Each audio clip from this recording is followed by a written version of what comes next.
Actor and executive producer. That is correct. What made you leave such a successful series as Stargate for the sector? Well, it was interesting because I was, Sanctuary was Damien Kibler, who wrote for Stargate, and Martin Wood, who directed a lot of Stargate, and myself decided to try to get this as a web series. So we thought it would be cool to go out on the web, multi-platform, do gaming and merchandising in the show. And we ended up getting the interest from a lot of television stations, and so we thought, oh, this could be a series. So when I was offered the 5th season of Atlantis, it was at the same time that Sanctuary was getting offers to become a series. And so I took what my character on Sanctuary would describe as a massive leap of faith. And I took this huge leap of faith in the hopes that Sanctuary would go, and it did. But I remember talking to Joe Malazzi and sobbing, like bawling my eyes out. I'm sorry, but I have to try Sanctuary. And I realized that I was leaving the Stargate, the bosom of the Stargate family. And so it was very scary, but it was worth it. Yeah. In Sanctuary, you're both actor, executive producer, and director. Which part do you prefer? On Sanctuary, the acting, for sure. I love directing, and that's mostly what I'm doing now. And I loved the producing part of it, but Helen Magnus was such a great character. She's so fun.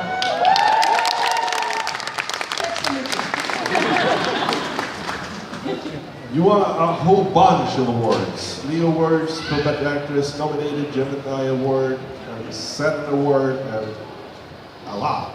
Yeah. Actually, Canadian Comedy Award 2007 for Breakdown. Yeah. Besides winning, you've been nominated several times as an actor, and you've also been nominated for Leo Award as a director. Which nomination did you value most? Actor or director? I was very, the Leo Award was for the very first show I ever directed, which was Stargate Resurrection. So I was shocked and very pleased to get that nomination. But I think probably the first acting award, because it was the first time that the community in Vancouver, which I was relatively new to, had accepted me as one of their own. So that meant a lot. Yeah. I recently saw your public performance, the commercial for your first public performance. The commercial for the Tim Hortons Oat Brand. Real love brand? It was something. But you've done other commercials, films, TV series, and theaters. Yeah. Which one would you prefer doing, and which performance are you most satisfied with? Wow. I love doing television series because of the sense of family that you get, and I would say that Stargate was really the start of all of that. It didn't feel like we were on the air for 10 years, it felt like 9.5. It felt much shorter, it felt like it went by so fast. So I love doing television series because you get that sense of family with the crew and the cast and the routine, and I loved it. Loved it. Yeah. Soon we'll see you as Mother Superior in the production of Hell in a Handbag. You're directing The Magicians. Yes. What can you tell us about upcoming productions? Hell in a Handbag is a film that Martin Cummings, who's an actor that some of you may know, wrote and directed.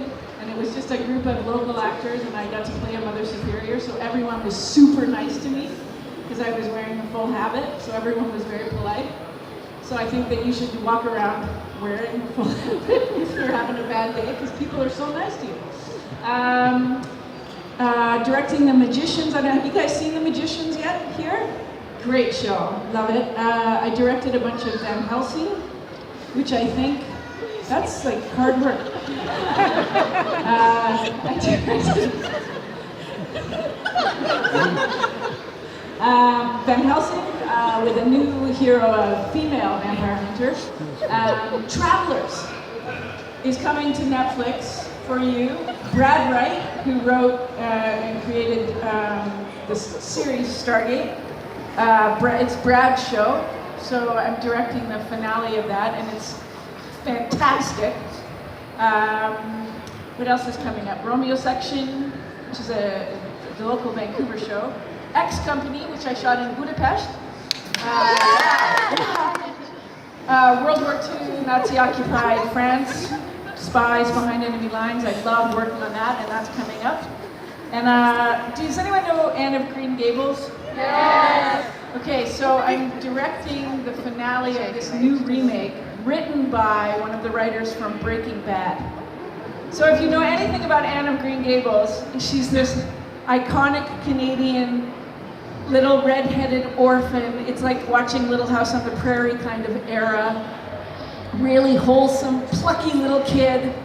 And it's written by one of the Breaking Bad writers. this new adaptation. So it's going to be very interesting. So I shoot that in January. Right, that Yeah. I'm really looking forward to. Yeah. You co-founded the Canadian comedy group Random Acts. Yes. Can you please tell us how you come up with that? Random Acts was three of us, all actresses in Toronto at the time, who kept running into each other at auditions, and we just became friends, and we decided we wanted to do like feminist theater with meaning and depth.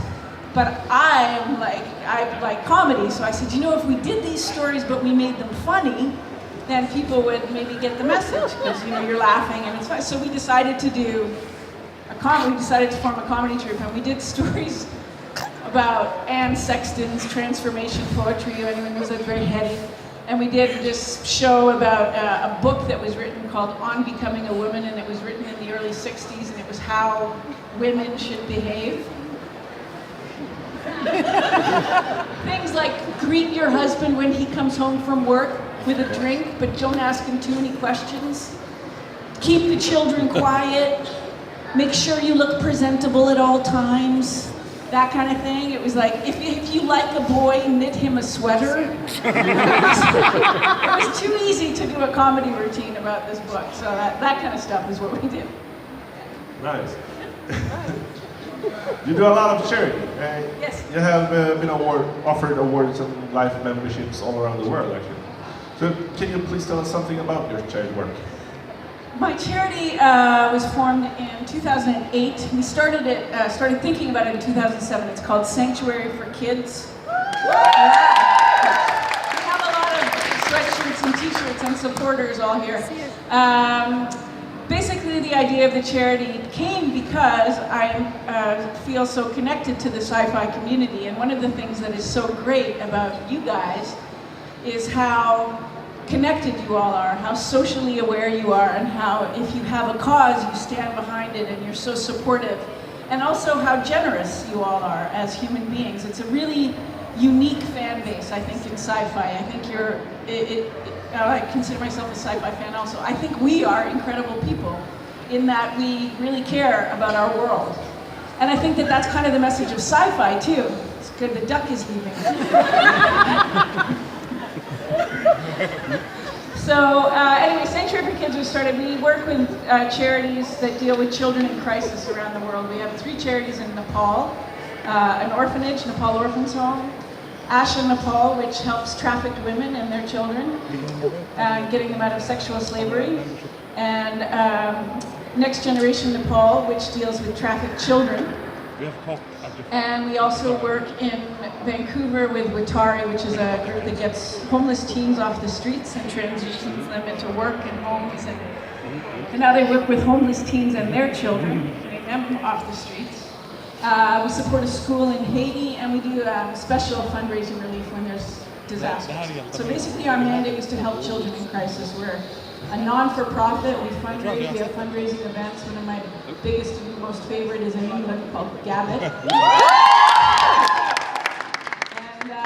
And we raise funds. We're online, sanctuaryforkids.org. We've got an initiative going on right now, our Winter Bricks and Blocks campaign, and I'm just really proud of it because what started out as a little idea is now, almost 9 years old, and we've raised about $800,000, and we're building, we're building buildings for the orphanage, and we're getting kids into college, and we're getting kids off the streets, and I'm just really proud of it. But mostly I'm really proud of all the fans who have supported us.